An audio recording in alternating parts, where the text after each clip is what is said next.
The Salton Sea Coalition will host a free community event this weekend to educate and inform residents about a number of issues surrounding the Salton Sea. The program at UC Riverside Palm Desert will feature a variety of panels. I spoke in depth about it with organizer Chuck Parker and Desert Hot Springs City Council member Russell Betts. Chuck and Russell, tell us about this weekend's event. Well, thank you for asking. This is going to be the first community-based forum on the Salton Sea, and we're grateful to UC Riverside Palm Desert Center for letting us hosting it there. All the previous summits have been geared toward specialists, scientists, and so forth. One of our main goals is to talk about the health effects of the Salton Sea dust that's going to be blowing as it dries. And we have scientists who will be talking about the conditions at the sea because of the drought, the Colorado River drought, and climate change, warming temperatures. And we have a forum. The first time this will be included in a local forum on the Salton Sea to discuss ocean water import to refill it, importing ocean water from either the Sea of Cortez in Mexico or the Pacific Ocean. And we believe that's the best solution, but we have folks here at the summit participating who have their own opinions, and it's mainly to educate ourselves and inform the community about the options. Russell, what do you hope this summit accomplishes ultimately?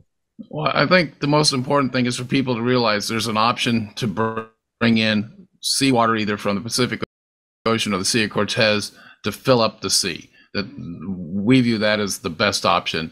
And it's a little distressing to see the continual funding for these Band-Aid approaches that over the decades have not done anything except make the situation worse.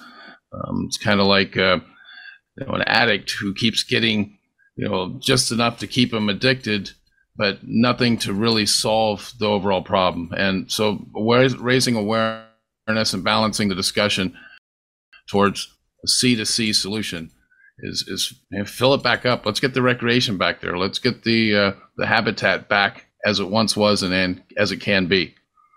And Chuck, this summit will feature a variety of panels. Yes, the first panel, we're glad to have Dr. David Lowe from the University of Riverside Medical School, who's done the first health study at the Salton Sea in many years. He'll be talking, he's found that there are a lot of components in the dust like bacteria, fungus, toxins that's not normal, just average dust, which make people sick. Our second panel will be about the importing of ocean water. We have three representatives from projects that they submitted and were considered and denied by the state. We'll also be answering their report because we think it was not fair or comprehensive.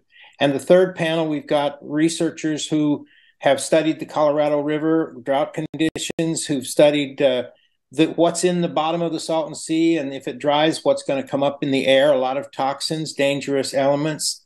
And we have a reporter from the Desert Sun, Janet Wilson, will talk about her coverage of the lithium discussion. So it's going to be a good forum. It'll be Saturday afternoon from noon to 5, and it's free, and everybody, the public is welcome to come, and we'll be recording it, so it'll be available later. Anything else either of you would like to say before we let you go? No, I just think we've had 9 valley cities have endorsed the engineering to get the Salton Sea filled back up, and we really need to get that discussion going. And I think this forum on Saturday is going to move it in that direction. All right, Chuck and Russell, we appreciate your time. Thanks so much for joining us. Great. Thank you. Thank you. Our coverage of the Salton Sea does not end there. News Channel 3 has been investigating restoration efforts at the lake for years, including an in-depth investigation by morning anchor Angela Chen. You can find Angela's full report, Troubled Waters, as well as the rest of our Salton Sea coverage on our website, KESQ.com.